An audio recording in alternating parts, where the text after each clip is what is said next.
way to kiss. Don't you know that over here, lad, they like it better like this? Hooray for the France, farewell Angleterre.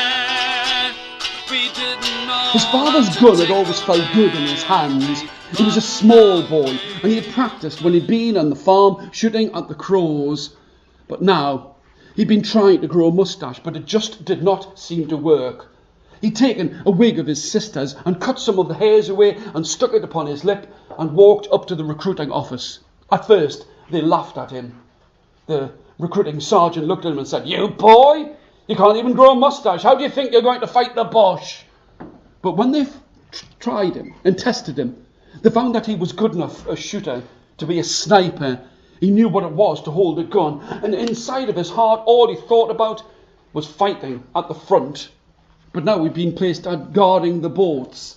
He looked at the other men, upset and terrified, and envious of him, standing there, a cushy job, standing by the side of the sea in France. But now, up in a tree with the thick leaves all about him, he was hiding, looking, watching, waiting. They'd heard tell that the Germans were going to push. Here at Dunkirk, they were going to push. They were going to push them back, and there was something that they would have to do to try and make sure that the Germans didn't know that they were leaving. He'd wanted to look brave. Everyone else he knew had fought. Everyone else had joined up, and his father had forbid him to go and join the army. But on the first day of summer in 1915, he took out the precious pocket mirror that had been handed down from father to son and looked at that poor excuse of a moustache upon his lip. Now it was starting to grow. He'd been here, only to find out that the French girls liked someone with a smooth lip. He was nervous. He knew he would have to shave it off. This would be the first time that he had shaved. He'd seen all different kinds of things, tasted wine, and eaten some of the crumbling sweet pastries that the women of the village would give him. As he started to shave this off by the side of the beach, he looked down, and there was something glittering and golden, a bullet, an English bullet, and he'd found it there upon the beach. And it was then, as he looked, the mirror rolled from his shoulder bag and went down to the ground, and it flashed bright in the sun, and it showed the Germans just where they were. He didn't hesitate for a second. He told them all to get onto those boats and get away from this place. They were retreating from France. He fired, he shot as best as he could. He ran from one end of the field to another to make them feel as if there was more than one soldier there. Later, a rose grew in the place where he had fallen and died. Poppies were placed on a gravestone, and he was not given. His mother and father were given a medal to their son, who was a hero who could barely grow a moustache. We didn't know how to tickle Mary, but now we've learned how.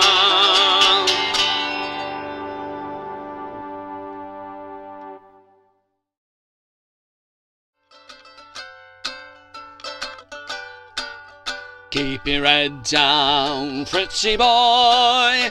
Keep your head down, Fritzy Boy. Last night in the pale moonlight we saw ya. You were mending your broken wine, and we all preparing for this new battle, he could not believe his luck. He'd been given good food from a restaurant here on the borders of Germany. They'd been fighting against the English, fighting against those people that he hated so much. 2 years ago, when he was a boy, he thought that these English would play fair and fight. But when they captured him, they looked at him and said, "You're too small to waste a bullet on." And instead of killing him, they shaved his hair to teach him a lesson. He was a young man then. He was really a young man now, but his hair had never grown back. And he'd become so tough that all he could do was grind at his teeth and think about how much he hated the English. But now, He thought to himself, now that he'd fought for so long, he just wanted to be remembered as a hero. He had joined up with his brother, and now, on January the 21st in 1918, on an icy morning, he knew that this was his brother's birthday. He remembered times before this time, before the war, when the three of them would sit, his mother and his brother and him. As he sat himself down to this fine food, he looked at this dinner plate made of silver. This would have kept him for a whole year. And as he looked at it, he thought how fine this food was. And he placed it inside of his uniform, thinking that if a bullet was to come, then it would dash it away from that place. The one thing that he hated more than anything was the fact that these English who had shaved his head had shouted at him, "You should have kept your head down. You should have kept your head down, Fritzy Boy. That's what you should have done." But he would always be the first one to place his head above the parapet and look and see. And they'd given him a bullet. The bullet that they would not use on him. And he thought now, fighting for Germany, he would be in this place and he would use it. He could hear them all singing, "Keep your head down, Fritzy Boy." Oh, they were so proud of themselves, the things that they had done. But he had anger in his heart, and he took that bullet that he'd been given by the English and placed it inside of his own gun and raised it high to his eye and fired. He'd never thought that different sides would use different kinds of bullets. In that place where he fell, there was a poppy that grows in a restaurant with a picture of a young man sitting there eating the finest of food in the worst of times on the borders of Germany. Keep your head down, Fritzy Boy. Keep your head down, Fritzy Boy. Last night in the pale moonlight we saw ya. You were mending your broken wire, and we opened a rapid fire. If you want to see your mother and your fatherland, keep your head down, Fritzy Boy.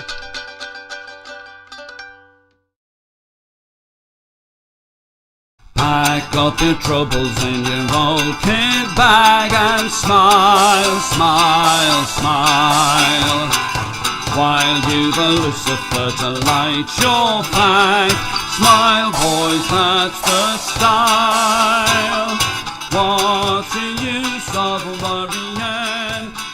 On a winter's afternoon that was so windy, she'd watched her father going away from town. She was a little girl with a big smile.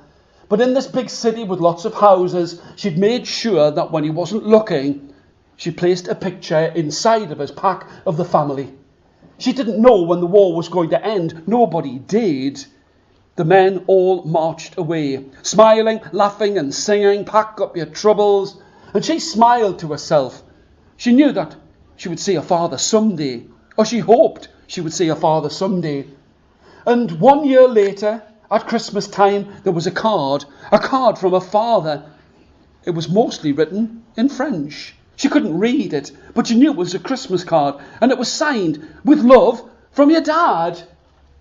He had sent them a coat for his little girl. He'd looked at the picture of his little girl, and he'd found a place where he could get a coat that would keep her warm. But with the snow falling where she was, and the snow falling where he was, in France, they would look and wish upon a star that soon they would see each other later.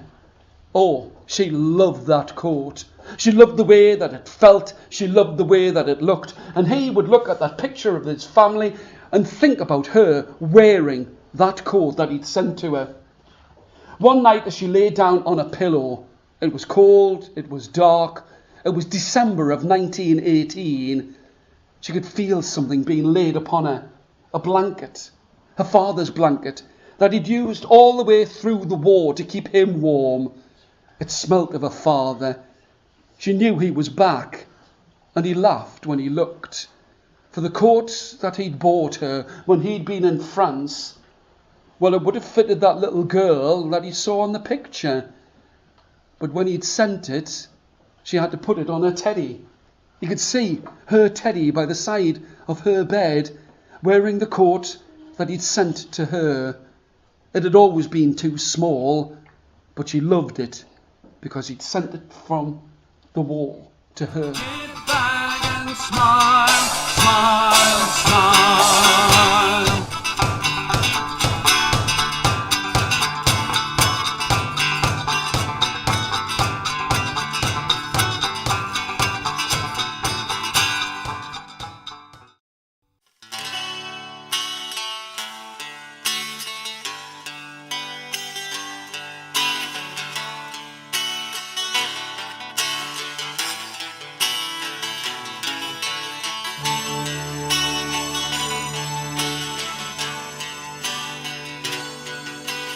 Everyone had known her as a pretty woman, and she had said that she would marry this man. A man that she'd said, "What do you mean you're not good enough to go and fight for your king and your country?" But that had been so many years before. Now she felt guilty that she'd pressured him. She'd made him go and join up. She'd had money in her pockets, but when they found that there was not enough for the soldiers to eat, she hadn't hesitated for a single heartbeat. She'd become a farm worker. She'd helped to grow vegetables, but she did not know what had happened to him, the man that she had loved for so long. In this village that was so beautiful, that everyone wanted to go to, a small village, she did not know where he was. She did not know what he had done. He had done so many things, but on this late November morning, when there was ice upon the ground, she was digging in the ground, and she heard it scratch against something. She just thought that it was perhaps a stone, perhaps an old implement that was buried there.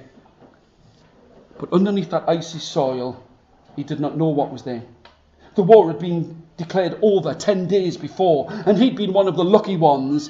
He was coming back to this village, and as soon as he heard it scrape upon the ground, he dived. He pushed it to one side. He grabbed the stone and threw it, relieved that it was a stone, and it was then that she looked at him, a stranger. Who was this man? Back straight, shoulders broad, a thin moustache upon his lip. She could see that he had a mess tin that was swinging upon the back of his pack. "Is it you? You've changed." "Nowhere near as much as you've changed." His voice was deeper, his shoulders broader.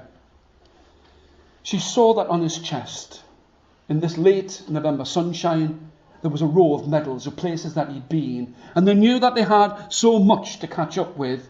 And as the sun glittered and gleamed upon these medals, he said, "I will take these medals, and we will never mention the war again.